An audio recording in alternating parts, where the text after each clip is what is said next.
Bonjour à tous, bienvenue dans Si on parle sport. C'est la rentrée, le premier numéro de l'année, mais rassurez-vous, vous ne serez pas dépaysés. On ne change pas la recette de l'émission. Il y aura comme d'habitude des analyses, des débats et des duels enragés avec nos chroniqueurs. Ils sont 4 autour de cette table aujourd'hui. Présentation. On commence à ma droite. La rentrée est toujours son moment préféré. Pendant les vacances, il s'ennuie et il avait hâte de revenir sur ce plateau. Le capitaine Yann Dujarrier, pistard au club de Vélizy 78, est avec nous aujourd'hui. Bonjour Mickaël. Bonjour Yann. Vous avez mis un petit peu de temps. J'étais concentré sur autre chose.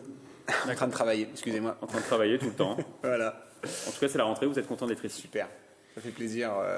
C'était un petit peu long cet été sans vous. C'était pareil pour moi. On passe de l'autre côté à musique. Elle n'a pas dormi de la nuit, elle avait tellement hâte de revenir sur ce plateau et de revoir les copains. Notre ambassadrice de charme, la très sportive, la pole danseuse de Versailles, Hélène Delagrange, est avec nous. Je suis ravie de revenir. J'attendais septembre défilé. Je me disais, mais quand est-ce qu'on reprend? Et ça y est. Voilà. Ça y est, vous avez quand même dormir un petit peu cette nuit? Ouais, c'était dur. C'était compliqué. Ouais. Je suis sur le pied de grue depuis 6 heures, là. J'attends. Parfait. On passe de l'autre côté à musique. Ça fait des semaines qu'il me demande la date du premier à Si on parle sport de la saison, un événement qui ne manquerait pour rien au monde. Il est donc venu comme d'habitude armé de ses anecdotes. Le gladiateur de Versailles, Pierre Chevalier, sera avec nous pendant 1 heure.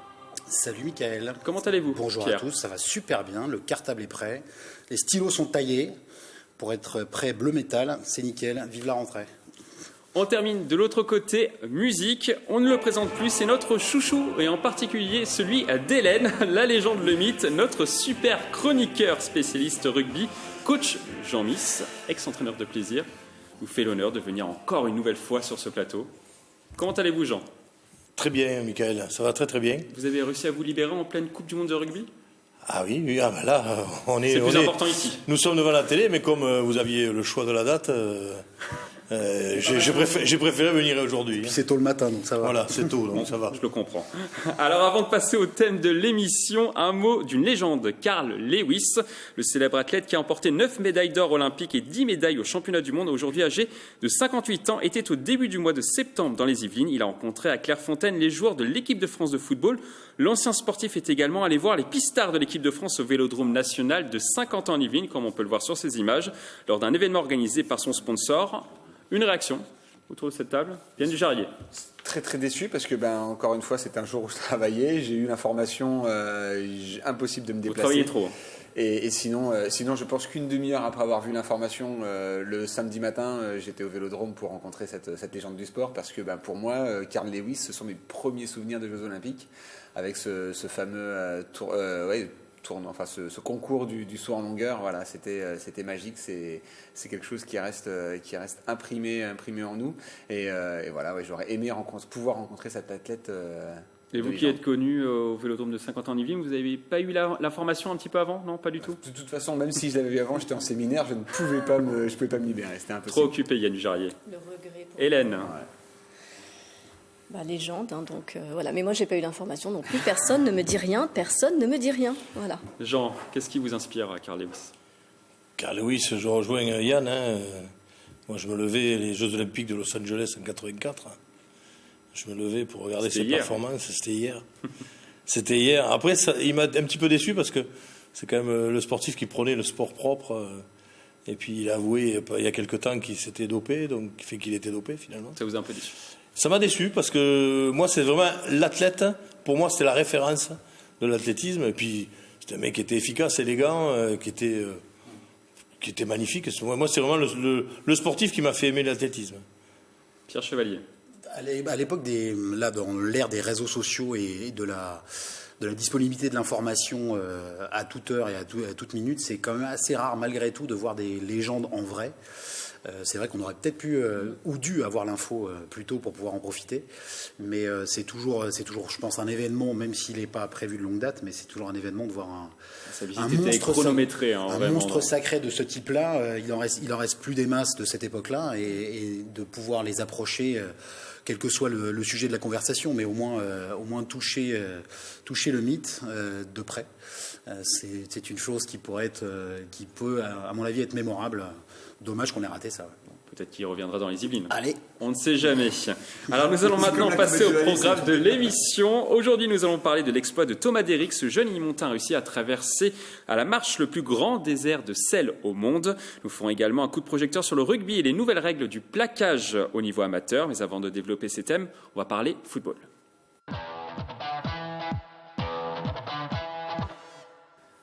On commence donc par du football. Début de saison compliqué pour l'ES Trappes en football. Les trappistes qui sont montés cette saison en Régional 2 n'ont pas encore remporté un seul match cette saison en 3 matchs. On regarde les scores: 1-0 à domicile face à Houille, 2-1 face à Poissy, 3-2 face à Champigny avec 2 buts encaissés. Dans les arrêts de jeu, nous avions interrogé le nouveau coach de Trappes. Il nous confie les objectifs du club cette saison au micro de Nicolas Dandry. L'objectif du club, c'est un maintien facile. Mais un maintien facile, ça veut dire être maintenu mars-avril. Si on est maintenu mars-avril, ça veut dire qu'on est en haut, donc on verra bien. Alors les joueurs pourront désormais se concentrer sur les résultats en championnat, car les trappistes ont été sortis de la Coupe de France au 3e tour face à une équipe de D1 Gretz tournant sur le score de 6-0. Le coach a fait légèrement tourner son effectif. Il y avait 0-0 à la mi-temps et puis les joueurs ont pris 6 buts en seconde période. La question sur ce thème: faut-il déjà condamner Trappes ? Oui ou non? Vous votez. Non. Oh. Attendez, Hélène, c'est pas encore prononcé. Oui, non, mais Vous êtes partagé. moi j'encourage toujours, mais c'est plus comment dire les. Oui, c'est ça. Non, mais c'est ça. La pêche, Non, et puis même, la dynamique. Oui, non, mais la dynamique, et puis ce qu'il emploie aussi comme mot, l'énergie. Enfin, pour porter une équipe, même pour conserver un niveau, on peut pas se dire on verra bien. Enfin, moi, ça me paraît. Soupirant. Oui, non, mais c'est ça. On se maintient gentiment et puis on verra. Ça me paraît un peu léger pour soutenir et porter une équipe. Oui, moi, ça me. Alors je condamne pas, mais je condamne pas l'équipe ni la réussite, mais je condamne plutôt la façon de parler du coach et de porter l'équipe. Ça me paraît un peu léger. Vous n'aimez pas son message. Quand vous dites condamner, c'est condamner sur la saison, sur la saison descente. Descente. Ouais, non, ils ont peut-être fait un choix de mettre de côté la Coupe de France et encore selon le scénario. Alors j'ai eu le coach justement c'est plus juste une avant marche l'émission au téléphone. C'était pas forcément l'objectif cette année, c'était le maintien. Forcément, la Coupe de France c'était un bonus. Voilà, donc il a fait un peu tourner, mais pas non plus. Donc ils ont fait un choix. Il n'a pas fait tourner tout l'effectif. Ils ont fait un choix, mais la saison vient de démarrer. Il était démarre pas très mécontent du 6-0 pris en seconde période. Surtout. Ah oui, non, ça c'est normal, mais la saison démarre peut-être bien. De là à les enterrer tout de suite, il y a un monde d'écart. Tant pis pour la Coupe de France, mais maintenant ils seront vraiment bien concentrés sur le championnat. Il y a quand même peu de chance de voir le Stade de France. Non, ça c'est sûr.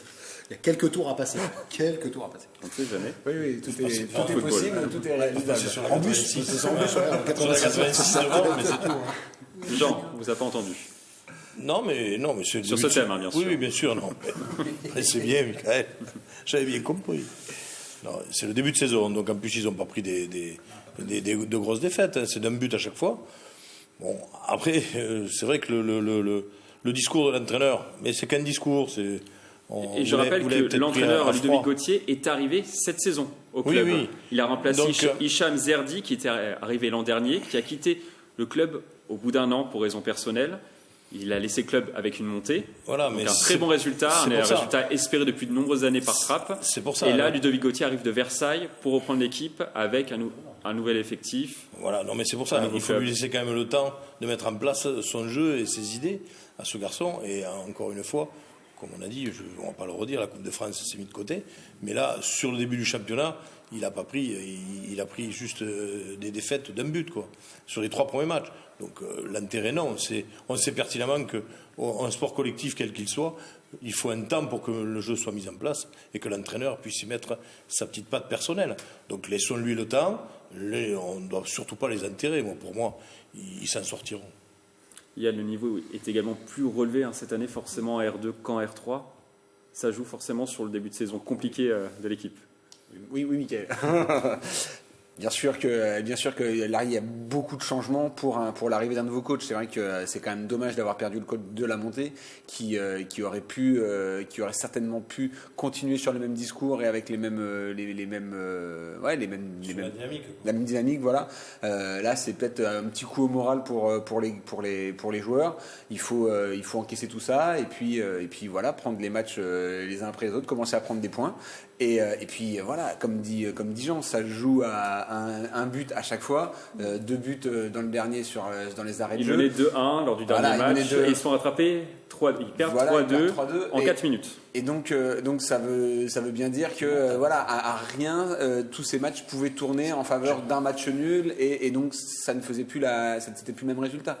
Donc va falloir se réveiller, va falloir mettre un coup de collier pour remonter tout ça et puis bon courage et on va les surveiller. Mais en effet, après une montée, les éléments ne sont pas les plus évidents. Pierre Chevalier, c'est mental. À surveiller la dimension mentale, parce que s'ils perdent comme ça plutôt sur les deuxième mi-temps et plutôt fin de match, c'est juste une gestion des matchs, une gestion de la compétition et en gros mettre le pied sur le ballon et puis réussir à sortir un résultat. Parce que gestion tactique aussi. Changement peut-être aussi un manque de physique qui peut être là et se faire ressentir sur les 10 dernières minutes d'un match. À ce niveau-là, si la préparation a été un peu tardive ou reprise un peu tardive cet été, moi je me souviens Palaiseau avoir vu les mecs aller courir, faire les footings pendant tout le mois d'août. L'équipe de football de Palaiseau, oui, bien sûr. Coupe de foot de Palaiseau, je les croise tous les ans au mois d'août faire les footings, commencer la prépa physique et ça m'étonne toujours parce que c'est pas des gros niveaux, c'est à peu près la même chose du R2, du R1, etc.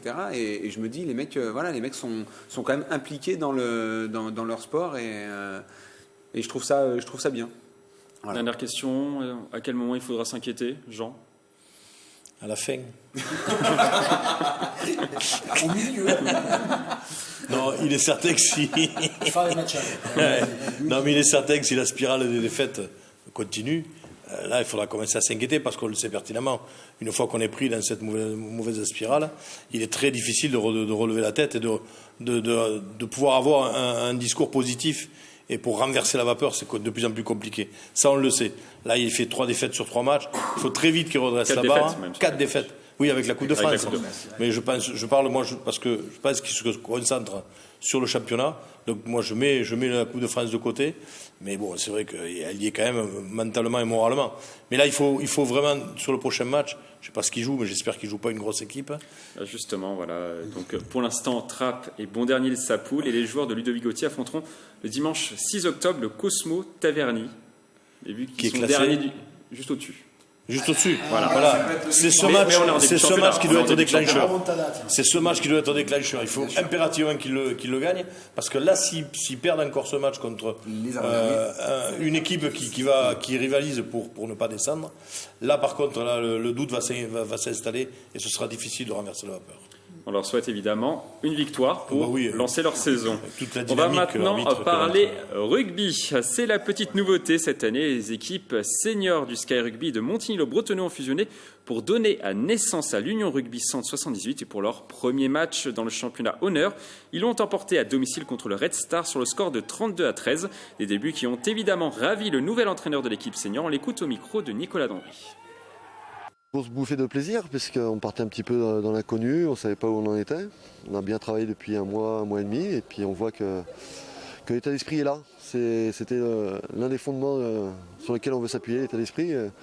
Et aujourd'hui on a eu l'état d'esprit et puis on a eu un peu de volume de jeu, donc on est très satisfait. Ouais. Pierre Chevalier, une réaction par rapport à ce début de saison prometteur? Pas tellement surpris. On parlait fusion en fin de saison précédente et justement des avantages et des inconvénients. Oui, ça s'est débloqué en fin de saison, vers le mois de juin. On en parlait déjà. Ce sont 2 clubs qu'on connaît bien, avec Jeannot notamment. Des bons clubs des Yvelines, des bons clubs formateurs avec des bons mecs à tous les étages, que ce soit les joueurs ou le staff. Il y a des infrastructures, il y a une volonté maintenant de tirer profit entre guillemets des difficultés que connaît le rugby amateur en ce moment, à la fois en termes de nombre de licenciés dans les écoles de rugby ou au niveau senior. On va parler des nouvelles règles d'arbitrage qui jouent quand même pas mal là-dessus. Vous avez battu les Pumas, là, vous allez avoir plein de gens qui vont vouloir prendre des licences. C'est un autre sujet. Yann Jarry. Peut-être un petit peu plus loin. Donc pas surpris de les voir bien démarrer. Sûrement trop tôt pour pouvoir tirer des plans sur la comète et puis faire des conclusions sur le reste de la saison, mais en tout cas c'est très bien pour eux. Ça fait un club de plus solide dans les Yvelines, c'est une bonne chose. Je rappelle que Montigny-Bretonneux était en promotion honneur et le Sky Rugby était en honneur chez les seniors. Une réaction, Jean, par rapport à cette première victoire? Vous êtes de l'avis de Pierre Chevalier? Oui, tout à fait. On sait que les deux clubs avec des difficultés d'effectifs. Et le fait d'avoir fusionné, ça leur redonne un élan. Quand on sait que il est de plus en plus difficile pour les clubs. On le voit là, cette année en honneur. Il y a pas mal de clubs qui ont de grosses difficultés à présenter une équipe réserve. C'est-à-dire qu'ils ont un effectif senior qui est très très limité. Donc le fait de fusionner comme ça de clubs, ça permet de redonner une dynamique à l'effectif et de pouvoir envisager une belle saison. C'est ce qui commence à faire très très bien, puisqu'en plus, apparemment, d'après les commentaires, il y a non seulement la réussite et la victoire, mais en plus, il y a la manière. Donc c'est tout à fait positif et encourageant pour la suite de cette équipe. La question sur ce thème, est-ce qu'il faut pousser les clubs à s'allier? Oui ou non? Oui. Les clubs locaux, bien sûr. Pareil, ouais. Vous êtes partagés? Vous êtes tous partagés? Moi je dirais non parce que c'est pas normal qu'aujourd'hui on n'arrive pas, aujourd'hui où tout le monde dit qu'il faut faire du sport, qu'il faut se bouger parce qu'on a tous des métiers sédentaires et qu'on s'engraisse. Je trouve pas ça normal que des sports n'arrivent pas, des clubs n'arrivent pas à avoir assez d'adhérents pour pouvoir fournir des équipes pour pouvoir être sur les terrains. Donc pour moi ce serait non. Maintenant aujourd'hui, en effet, vu l'état d'esprit de la population, on n'a pas le choix pour pouvoir répondre aux besoins de ceux qui souhaitent participer. Donc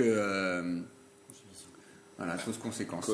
Je trouve ça, voilà, moi je suis entièrement d'accord et c'est vrai que je trouve ça dommage. C'est pas seulement pour le rugby, c'est dans tous les sports. J'ai des enfants qui sont jeunes, qui ont 8 ans, et on voit bien qu'arrivé à une quinzaine d'années, eh bien il y a une baisse d'effectifs qui est phénoménale. Alors est-ce que c'est dû à cause des études et je suis sûr que c'est une excusite, c'est de l'excusite ça, les études, parce que j'ai connu des athlètes de haut niveau qui continuent leurs études à côté et qui arrivaient à allier les deux. Et souvent, quand on a la discipline du sport, et bien du coup on arrive à trouver l'équilibre pour pouvoir travailler à l'école et avoir de bons résultats scolaires. Moi je me souviens d'un copain avec qui j'ai commencé à faire du vélo en même temps. Quand il est couru en national, il était en école de kiné, la seule école de kiné pour être kiné libéral et qui est une école gratuite. Et voilà, il avait réussi le concours d'entrée pour pouvoir avoir accès à cette seule école qui existe en France. Et donc, et ce mec-là courait en national, il a couru en première caté en vélo. Et voilà, il arrivait à faire les deux, alors que ce sont des métiers qui sont très compliqués, des études qui sont très longues. Donc il ne faut pas se voiler la face derrière les études. Pierre, je vais vous donner la parole. Hélène, qu'est-ce que vous en pensez, vous? Je pense que pour le fait de fusionner, on ne maintient pas vraiment les catégories d'adhérents, on ne maintient pas aussi les différentes disciplines comme elles doivent. Après, si c'est une question d'effectifs sur des catégories d'âge, peut-être sur certaines périodes, mais là, par exemple, il y avait un problème d'effectifs. Hein. Oui. Ils n'avaient pas assez de joueurs, tout simplement, pour être compétitifs en honneur. Pour le Sky Rugby, et pareil pour la promotion honneur. Je pense que c'est un des seuls arguments qui peut justifier une fusion, mais sinon... Il y en a plusieurs. Il y en a plusieurs. Polémique aussi. Il y a des raisons financières. Voilà. Il y a la fusion de clubs, quelquefois, pour des raisons financières et pour pouvoir monter un projet. Ça, on le voit plus sur le côté professionnel. Oui. Après, au niveau amateur, il y a la raison de l'effectif. Ça, c'est ce qui touche le Sky et Montigny, et qui a mené cette fusion. Et ensuite, après, il y a Parce qu'ils ne fusionnent pas sur tous les secteurs. C'est sur les seniors. L'équipe senior. Ils gardent leur école de rugby. Voilà, école de rugby et également les féminines. Les oui. jeunes et les féminines oui. également. Et la troisième raison, c'est sportif. Parce que souvent, c'est arrivé au Stade français, par exemple, où le Stade français, à l'époque, est monté en première division grâce au CASG. Parce que sportivement, le Stade français n'arrivait pas à monter à l'échelon supérieur, avant de connaître la carrière du club. Mais ils sont montés à l'échelon supérieur grâce à une fusion avec le CASG, qui aujourd'hui n'existe plus, et qui est d'ailleurs qui était propriétaire du stade Jean-Bouin. Mais voilà, donc il y a plusieurs raisons de fusion. Là, c'est dû à l'effectif. Pierre Chevalier. Pour répondre à votre question, c'est la différence entre justement la cause et les conséquences. Si on regarde uniquement les conséquences, oui, il faut pousser les clubs à s'allier parce que Jean a cité les différentes raisons. Moi, j'en ajouterai une autre qui est celle de l'encadrement. C'est-à-dire qu'en gros, on fait des économies d'échelle et puis on fusionne un petit peu tous les staffs. Là, effectivement, ça ne concerne pas toutes les catégories, mais en tout cas, on prend les forces là où elles sont, dans l'un et l'autre des clubs, on fusionne tout ça et ça donne un effet positif. Ce qu'il faut avec surtout plus de joueurs dans le cadre exact, donc un effectif plus fourni qui permet justement de s'aligner sur une compétition. Mais là, je le vois sur le département des Yvelines avec les clubs que je connais bien, et il y a beaucoup de clubs qui ont ces difficultés-là et qui n'arrivent pas à aligner, par exemple, 2 équipes seniors en honneur, en promotion honneur, par exemple. Je pense au rugby club chénésien, la Selle Saint-Cloud, qui ont été contraints de mettre une équipe réserve en loisir, en fait, finalement. Et les causes, c'est un petit peu le désamour du rugby chez les plus jeunes pour l'instant. On espère qu'il y aura un effet positif Coupe du Monde d'ici la fin novembre, enfin d'ici début novembre et la finale de la Coupe du Monde. Mais elles sont plus là, les raisons. Donc les raisons à aller chercher, les explications. Et là, c'est pas des bons signes. Donc répondre à cette question, pousser les clubs à s'allier, non, parce que malheureusement c'est un scénario qui n'est pas bon, qui est une perte de vitesse du rugby et de la pratique du rugby dans les clubs, puisque là on parle de rugby, mais ça concerne sûrement plein d'autres sports, et c'est là-dessus qu'il faut bosser, c'est-à-dire sur l'image positive, sur la sécurité des joueurs, sur le plaisir, la bande de copains, sur ces fameuses valeurs de l'Ovalie qui continuent, elles, à faire les beaux jours de beaucoup de clubs et justement éviter que des clubs soient en difficulté et soient contraints de s'allier. Versailles pourrait fusionner un jour avec, par exemple, le club du Chénet. On ne peut jamais dire jamais. C'est-à-dire qu'après, si ça permet de régler un des problèmes qu'on a cités avec Jean d'effectifs, de problèmes financiers ou au contraire d'aller chercher un projet sportif un petit peu plus ambitieux et que ça correspond surtout aussi à un besoin de l'autre club, pourquoi pas. Là actuellement c'est pas l'ordre du jour, mais faut jamais dire jamais. Je vais faire un petit tour de table avant de refermer cette thématique. Une réaction par rapport au nouveau nom de l'équipe Union Rugby Centre 78. Côté géographique. Non, Yann, je vous sens perdu. Non, trop long, ça vous plaît pas. Hélène. C'est vraiment le centre 78, rugby centre 78. Entre la région, département, région centre, département 78. C'est pour pouvoir faire URC 78, donc là ça peut marcher. Après sur le centre géographique, c'est peut-être à voir. Oui. Non, Jean, vous n'avez aucun avis. Ouais, non. C'est pas ce qui va faire le succès du club en tout cas. Non. Alors on va passer maintenant à notre rubrique Focus.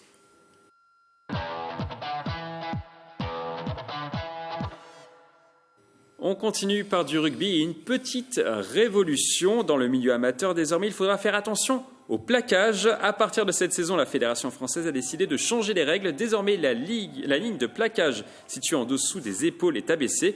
Il faut désormais plaquer en dessous de la taille. Interdit également de plaquer à 2 joueurs en même temps. Et l'attaquant n'a plus le droit d'aller percuter les défenseurs la tête baissée.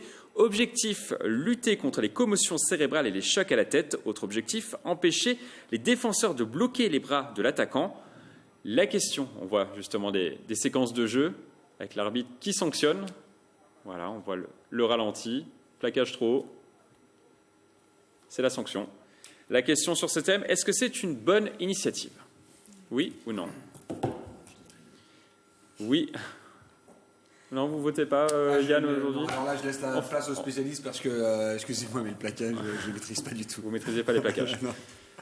Hélène, on fait un petit duel avec Pierre, vu que Yann n'a pas d'avis. Je pense que c'est même pas forcément un petit duel, c'est juste que on connaît les blessures qu'il y a. Moi, je connais personnellement quelqu'un qui a eu une blessure importante suite à justement un plaquage en haut, en fait. Hein, et on voit les répercussions que ça peut avoir. Après, donc je pense que au niveau santé, c'est quand même peut-être moins pire.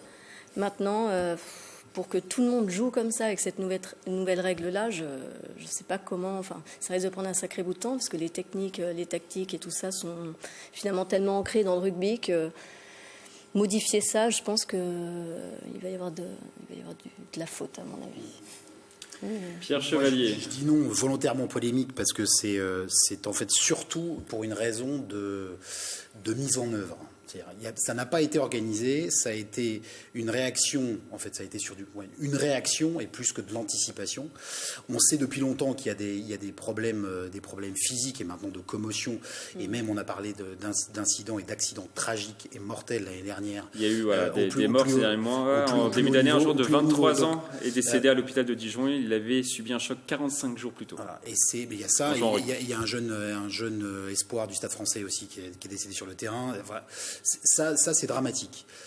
Il faut remonter un petit peu aux sources du jeu et se dire que maintenant depuis 95, depuis que le rugby est professionnel, c'est là un peu la course à l'armement, c'est la course à la musculation, c'est des autobus qu'on s'envoie les uns sur les autres, et maintenant on est passé d'un sport d'évitement à un sport non plus de contact mais de collision, c'est-à-dire vraiment de fracassage. Il faut mettre l'adversaire sur le cul, passez-moi l'expression, mais c'est un peu ça. Et on en est là actuellement à essayer de protéger maintenant les joueurs par ce genre de mesures, sauf que ça a été pris fin de saison dernière, au cœur de l'été, et puis appliqué directement et imposé aux différents clubs. Comme tu disais, Hélène, je peux vous assurer qu'effectivement sur les terrains, notamment les terrains franciliens, ceux que j'ai vus, c'est un bazar sans nom, parce que tout est soumis à l'interprétation de l'arbitre, et surtout, c'est en fait, il faut rééduquer tous les joueurs. Alors, pas les joueurs des codes de rugby, pour qui, pour la plupart, dans tous les clubs, apprennent à plaquer aux jambes. Ça, c'est une base. Donc, à faire tomber l'adversaire, qu'il soit petit, qu'il soit grand, en le prenant par les jambes. Mais parce qu'on était arrivé à un rugby tellement physique qu'on coffrait le ballon sur le torse et qu'on faisait vraiment du plaquage haut sans faire tomber le joueur. Il fallait bloquer le joueur uniquement et pas le faire tomber. Donc là, moi, ce que je condamne ou dénonce avec un carton rouge, c'est de dire que ça a été mal préparé et que désormais, oui, il va falloir un peu de temps pour que ça soit bien pratiqué et que les arbitres puissent arriver à s'en sortir, parce que là, on a une quinzaine de pénalités par match, parce qu'il faut réhabituer les joueurs à plaquer aux jambes. On va donner la parole à Yann Dujardin qui ne s'est jamais fait plaquer. Si. Moi, j'ai quand même une question, parce que dire plaquer aux jambes, un genou en action qui rencontre une tête, je suis pas sûr que la tête soit vainqueur. Hein. Première chose. Et puis deuxième chose, alors est-ce que les casques que l'on peut voir chez certains rugbymen professionnels ont une vraie utilité? Oui, et donc dans ces cas-là, pourquoi ne pas les rendre obligatoires chez les plus jeunes? Comme pour le football américain, par exemple. Non, je parle des casques. Tu as certains traumatos qui disent que en fait, certains présentent certains avantages avec ça, mais d'un autre côté, ça n'empêche pas la commotion. Ouais. C'est-à-dire qu'un choc à la tête, avec ou sans casque, ton cerveau bouge, donc il y a commotion. Donc il faut pas que le casque soit l'arbre qui cache la forêt. Tu vois. Ouais. Mais voilà, moi quand je vous entends, quand je réfléchis un tout petit peu, je me dis plaquer aux jambes, je veux bien, mais un genou, le mec qui se prend un genou dans le pif ou qui se le prend mal placé au niveau de la tempe, je pense qu'il va résonner, ça va résonner un peu fort quand même. Hein. Jean. Moi, cette règle-là, c'est une règle. On fait beaucoup de règles actuellement sous la protection du joueur. Protection du joueur. Yann vient de le dire. Je suis pas certain que des blessures au niveau de des commotions cérébrales, avec des plaquages aux jambes, on en est moins. Pour moi, on en aura plus qu'aller chercher en haut. Mais c'est pas l'essence du rugby, finalement, le plaquage au sol? Le plaquage en bas, sauf que tactiquement, ce que vous avez oublié de préciser, c'est que non seulement maintenant il faut plaquer en dessous de la ceinture au niveau amateur, mais que le plaquage à 2 joueurs est interdit. Voilà. Ce que je disais. Voilà, c'est à 2 aussi. Il y a les deux. Il y a les deux. Également, il y a le plaquage en dessous de la ceinture, mais à 2 joueurs. Et pendant des années, en tant qu'entraîneur, on a travaillé quand même le plaquage à 2, c'est-à-dire un en bas et un qui bloque en haut pour la continuité de jeu. Donc il y a déjà toute une habitude à changer, à rechanger auprès des joueurs, donc la formation. Ensuite, on parle de la sécurité du joueur, sauf que on pense ça, et puis de l'autre côté, au niveau honneur, par exemple, on fait reprendre le championnat 15 jours avant, donc le 22 septembre, sachant que les gens ont une reprise d'entraînement à ce niveau-là fin août. C'est-à-dire qu'ils ont 15 jours d'entraînement avant la reprise du championnat, et vous démarrez avec 4 matchs d'affilée. 4 dimanches de suite, où vous avez des matchs. Donc 4 d'affilée, avec un match de préparation forcément avant. Ça vous fait 5 matchs d'affilée à ce niveau-là, avec des joueurs qui ont une préparation de 10 jours. Et après, on vous parle de sécurité du joueur. Donc et après, vous restez un mois sans jouer. C'est le cumul qui devient dangereux. Mais non, mais bien sûr, à ce niveau-là, les joueurs ne sont pas préparés physiquement parce que c'est pas des pros. Donc l'été, ils les passent.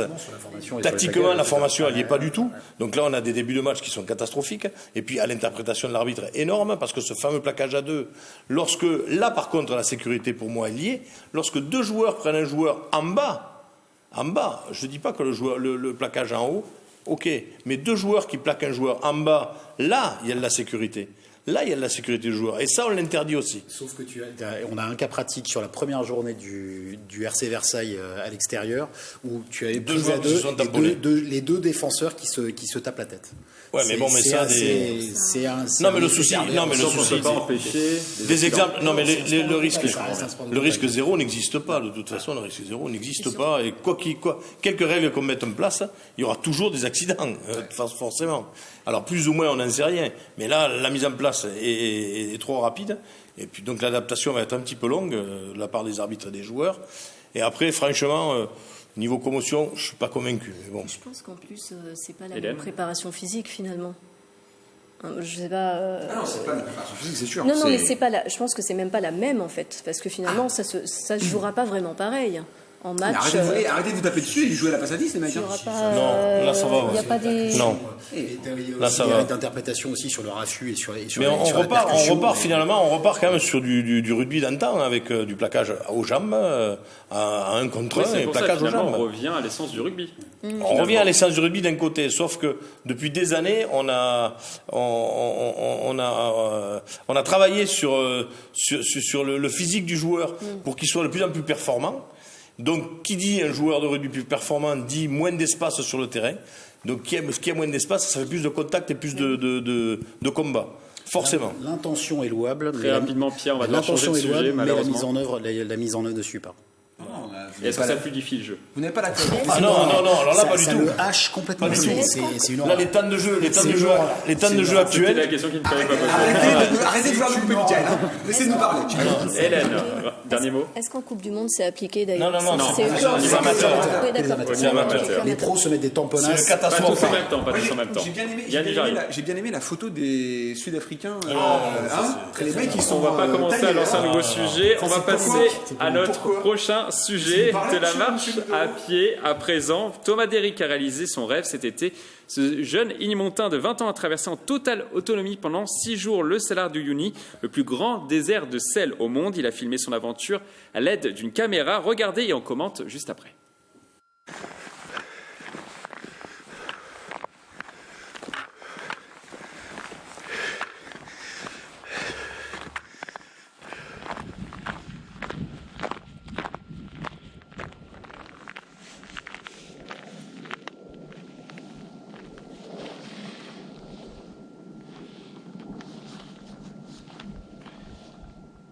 Je m'apprête à partir et là c'est réel, c'est concret parce qu'une fois que je serai là-dedans, je serai tout seul, en totale autonomie, sans GPS, sans tracker, sans balise, sans téléphone satellite, aucun moyen de contacter le reste du monde. Donc il n'y aura que moi et le vide. Ça fait quelque chose.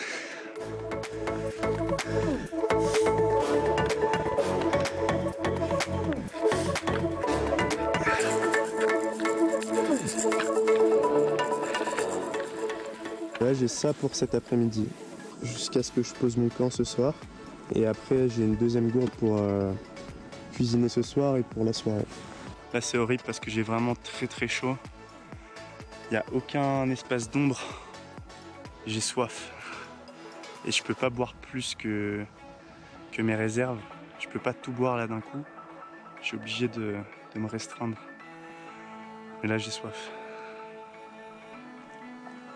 Là, c'est vraiment dur.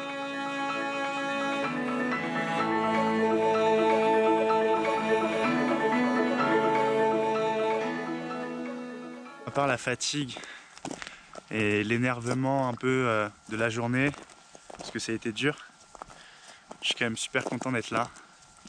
J'ai aucun regret. C'est un lieu incroyable et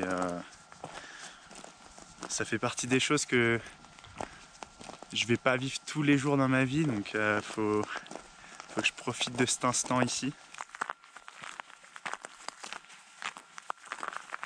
Je vois rien autour de moi. Je crois que je viens de là-bas. Mais je suis pas totalement sûr.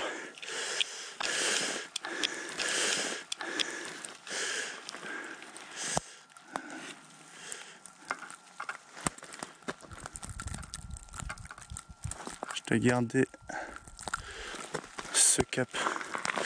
Ok.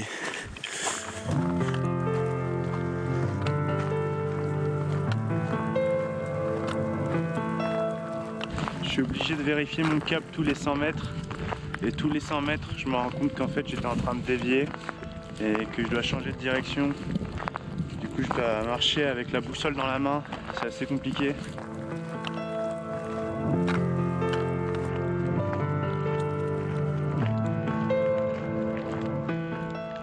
C'est extrême.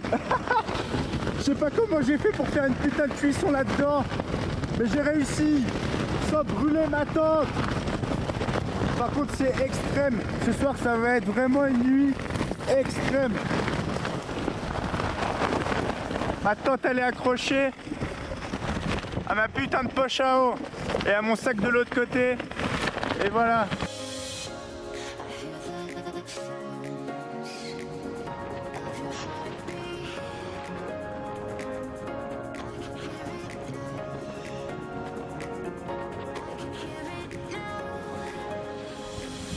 Voilà, donc le désert se trouve ici et je ne suis plus dedans. Je suis enfin sorti du Salar d'Uyuni, j'ai rejoint la terre, les cailloux. Ça fait plaisir de s'asseoir sur autre chose que sur du sel parce que j'en avais marre d'avoir les fesses toutes blanches à cause de ça. Donc voilà, c'est la fin de cette aventure. Après 140 km parcourus, 6 jours de solitude dans le désert, plus de 30 kg dans le sac au départ de Colchani et une moyenne de 23 km par jour parcouru. Je sors enfin de ce désert.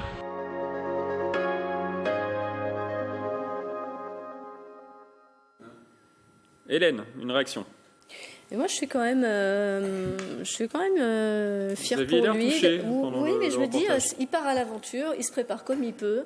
Il est plutôt, décidé, courageux. Il part sur un trajet qui fait en même pas une semaine, donc bon, il voit quand même le bout du tunnel. Il y a quand même de quoi devenir fou, sinon.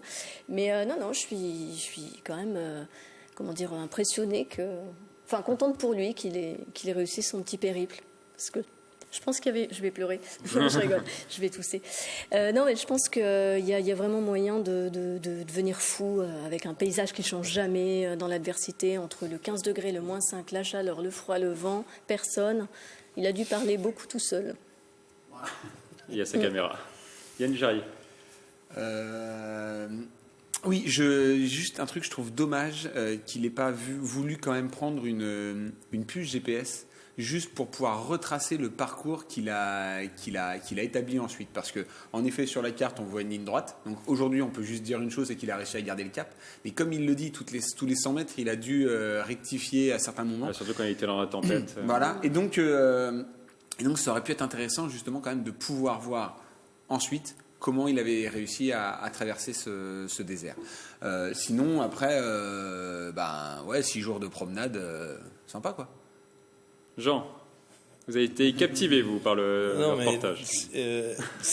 Quelle était sa motivation, ce garçon? Il voulait se retrouver seul dans le désert. Ah ouais, mais bon, d'accord, ok. Ouais, mais c'est très très bien. C'est très très bien. Je lui connais quelqu'un qui veut lui faire un tour de catamaran.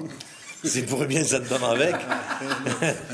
Et oui, non, mais c'est bien, voilà, c'est une belle performance, voilà. Après, bon, c'est bien. C'est une performance quand même. Ah, belle performance, je viens de le dire, belle performance, Michael.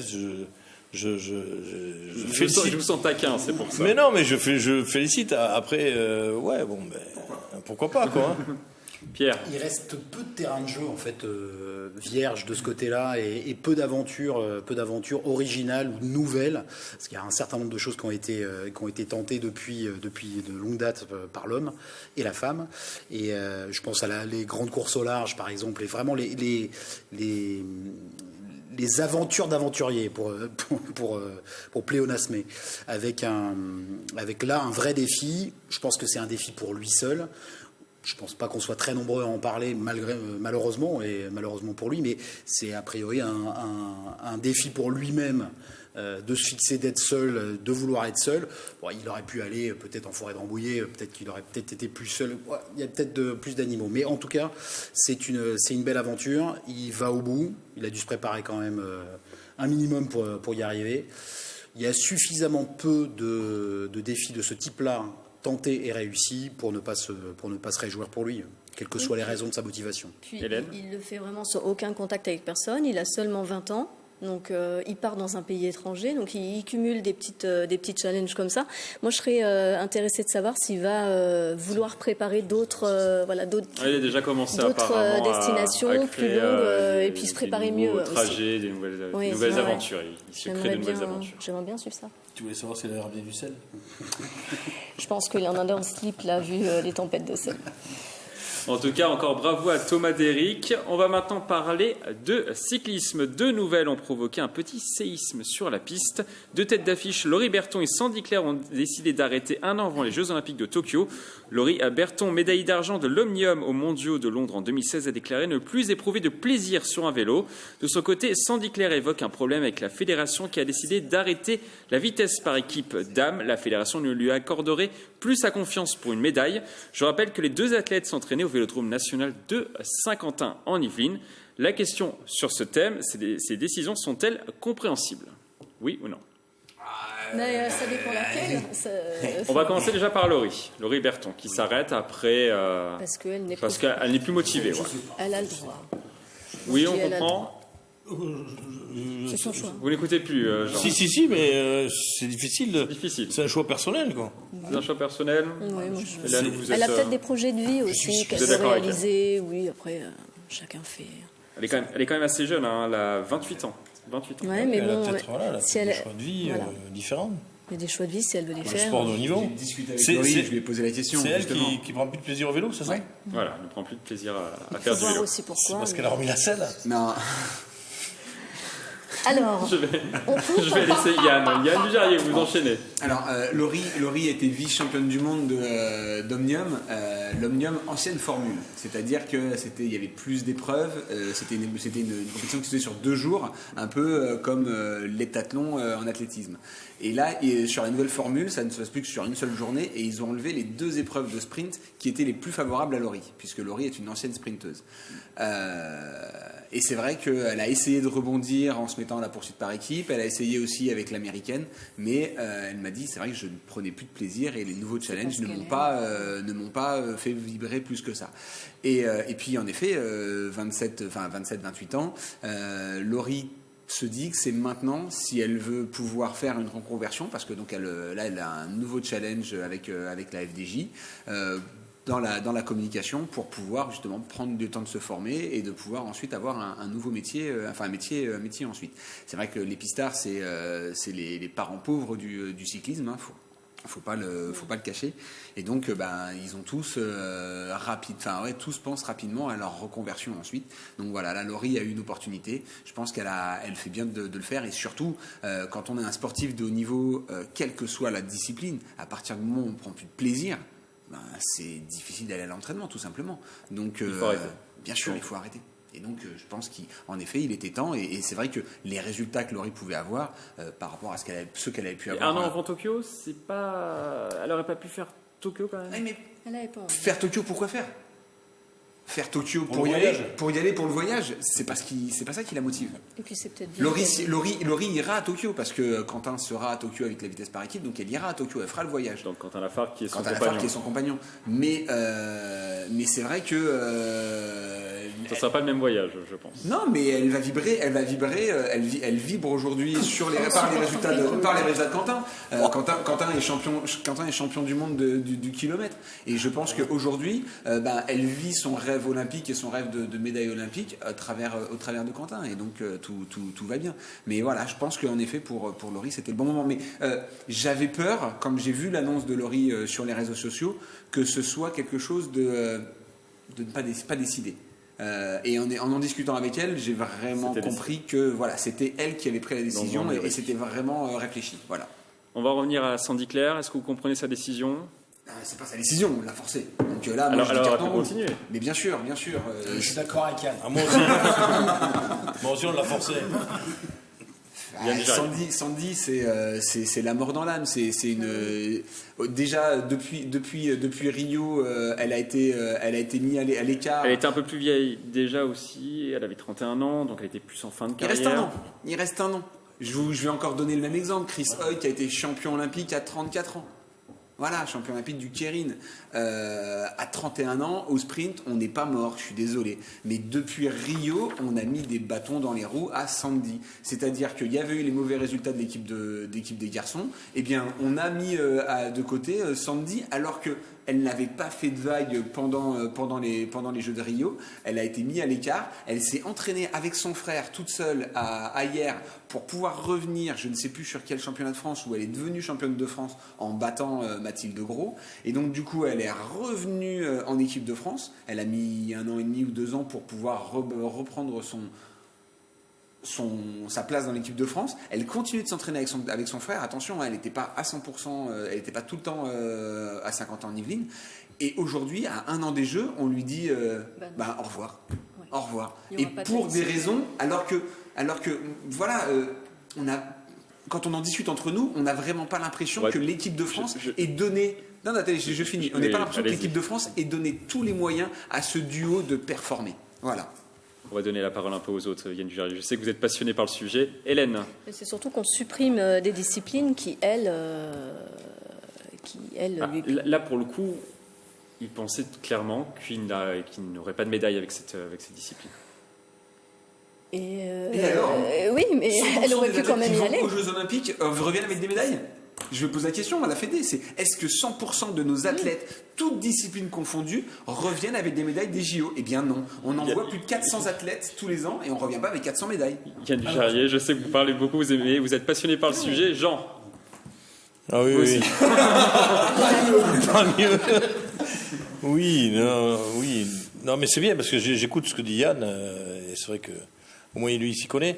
Et c'est dommage sportivement, je dis que c'est dommage de priver de Jeux Olympiques un sportif de haut niveau quel qu'il soit, quoi. Enfin, une sportive en l'occurrence là de haut niveau quelle qu'elle soit à 1 an de l'échéance. Voilà, elle avait terminé 4e des derniers Jeux européens en Keirin, par exemple. Donc non, mais c'est regrettable. Honnêtement, c'est regrettable. Quels que soient ces résultats, et ils sont bons en plus, ils sont pas. Non, mais c'est là, je comprends la colère maintenant que j'ai compris le sujet, je comprends la colère.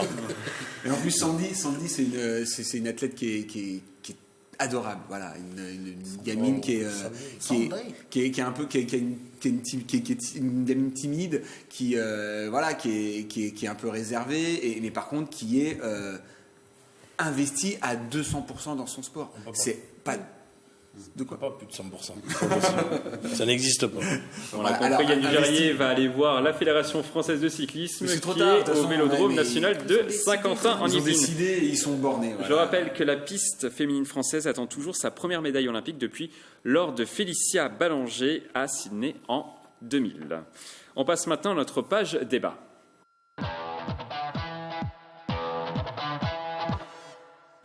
Dans cette page débat, nous allons parler de golf. L'Open de France, l'un des plus vieux tournois continentaux, sera organisé du 17 au 20 octobre sur le golf national de Saint-Quentin en Yvelines. Une date inhabituelle. Le tournoi était organisé jusque la fin juin, mais l'European Tour a décidé de déplacer la date. Le temps sera sûrement moins radieux. Au niveau du plateau des joueurs, seuls les Français et le vainqueur 2018, Alex Noren, le Suédois, seront présents. La dotation est passée de 7 à moins de 3 millions d'euros de dotation. La question sur ce thème, faut-il être inquiet pour l'Open de France de golf 2019 ? Oui. Jean. Débat suivant. Ah ben oui, bien sûr. Quand on voit le plateau, et puis même, ça passe de 7 à 3, c'est pas une claque là qu'on prend. Il n'y a personne. Moins de 3. Voilà, moins de 3. Donc, c'est la moitié. Ça veut dire ça. Ils n'ont pas communiqué sur les chiffres. C'est un 5. Voilà. Non mais ça n'intéresse personne. Enfin, je vais pas non plus, je vais pas non plus trop noircir le tableau, mais quand même, les chiffres sont là. C'est dommage, et certainement que la date est une des principales raisons cette... C'est l'un des derniers tournois de l'année. Oui, mais en plus, on est quand même sur du mi-octobre. Entre mi-octobre et juin, il n'y a pas photo, quoi. Donc là, c'est un petit peu inquiétant quand même pour ce... Alors c'est un petit peu dommage pour moi par rapport à ce qu'on a été capable de faire sur la dernière Ryder Cup. Et qu'on noircisse un petit peu le tableau du golf français. La Ryder Cup 2018 qui a été organisée au Golf National. Golf National, là. Et qu'on noircisse un petit peu le tableau du golf français avec cette décision qui, à mon avis, va faire redescendre un petit peu la popularité du golf aux yeux de tout le monde. Pierre. C'est une sacrée année. C'est-à-dire que là, on est à 1 an jour pour jour de la Ryder Cup. Qui a été un succès incontestable et incontesté. D'ailleurs, l'édition de Ryder Cup qui a été la plus rentable de l'histoire en France, qui a été un fantastique événement populaire. On en a suffisamment parlé sur ce plateau et dans les différentes émissions. Et là, on a une sensation de gueule de bois monumentale. Tout part a priori de l'European Tour qui a organisé un petit peu les choses comme ça à partir du...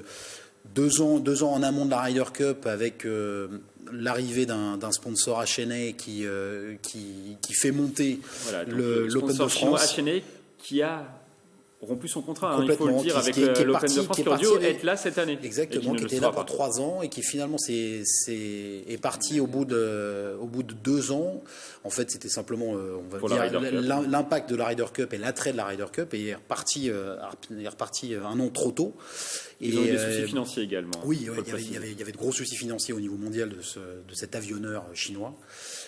Mais on est passé d'un statut de Rolex Series qui est en gros la Rolls des tournois de golf au niveau mondial, qui attire les plus grands joueurs de la planète avec une dotation et une date qui fait date justement.